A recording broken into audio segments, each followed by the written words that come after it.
NEET പരീക്ഷാ ചോദ്യപേപ്പർ ക്രമക്കേടിന്റെ ബുദ്ധികേന്ദ്രത്തെ പിടികൂടി CBI. ഡൽഹിയിൽ നിന്നാണ് പുനെ സ്വദേശി ബോട്ടണി അധ്യാപികയുടെ അറസ്റ്റ് രേഖപ്പെടുത്തിയത്. കേസിൽ രാജ്യവ്യാപക റെയ്ഡുകളുമായി അന്വേഷണം പുരോഗമിക്കുന്നു. ചോദ്യപേപ്പർ ചോർച്ചയ്ക്ക് പിന്നാലെ നാഷണൽ ടെസ്റ്റിംഗ് ഏജൻസിയിൽ 2 പുതിയ ജോയിന്റ് ഡയറക്ടർമാരെയും 2 ജോയിന്റ് സെക്രട്ടറിമാരെയും നിയമിച്ചു. നാഷണൽ ടെസ്റ്റിംഗ് ഏജൻസിയുമായി ബന്ധമുള്ളവരാണ് ചോദ്യപേപ്പർ ചോർച്ചയുടെ തലച്ചോറെന്ന് CBI അന്വേഷണത്തിൽ വ്യക്തമാവുകയാണ്. പൂനെ സ്വദേശിയും മുതിർന്ന ബോട്ടണി അധ്യാപികയുമായ മനീഷ ഗുരുനാഥ് മന്ധാരെയാണ് ഡൽഹിയിൽ നിന്ന് പിടിയിലായത്. ഇവർക്ക് നീറ്റ് പരീക്ഷാ പ്രക്രിയയുമായി നേരിട്ട് ബന്ധമുണ്ടായിരുന്നു. നാഷണൽ ടെസ്റ്റിംഗ് ഏജൻസി മനീഷയെ ബോട്ടണി വിദഗ്ധയായി നിയമിച്ചിരുന്നു.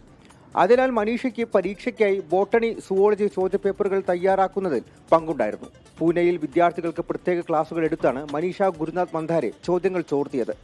ഇന്നലെ ക്രമക്കേടിന്റെ മുഖ്യ സൂത്രധാരനായ PV കുൽക്കർണിയെ CBI പിടികൂടിയിരുന്നു. പൂനെ സ്വദേശിയും കുൽക്കർണിയുടെ സഹായിയുമായ മനീഷ വാഗ്മറയാണ് മനീഷ ഗുരുനാഥ് മന്ധാരയ്ക്കും കുൽക്കർണിക്കും ഇടയിലെ പാലം.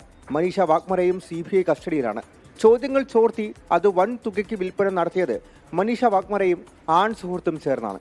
അതിനിടെ NTA പിരിച്ചുവിടണമെന്നാവശ്യപ്പെട്ട് ഡൽഹിയിൽ ഇന്നും സമരങ്ങൾ നടക്കും.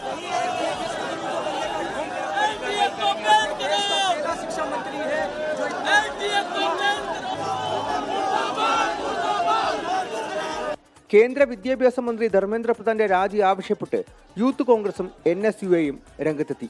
നീറ്റ് പരീക്ഷാ ചോദ്യപേപ്പർ ക്രമക്കേടും വിദ്യാർത്ഥികളുടെ ഭാവിയും ചർച്ച ചെയ്യാൻ പ്രധാനമന്ത്രി തയ്യാറാകണമെന്ന് കോൺഗ്രസ് അധ്യക്ഷൻ മല്ലികാർജുൻ ഖാർഗെ ആവശ്യപ്പെട്ടു. 24 ഡൽഹി.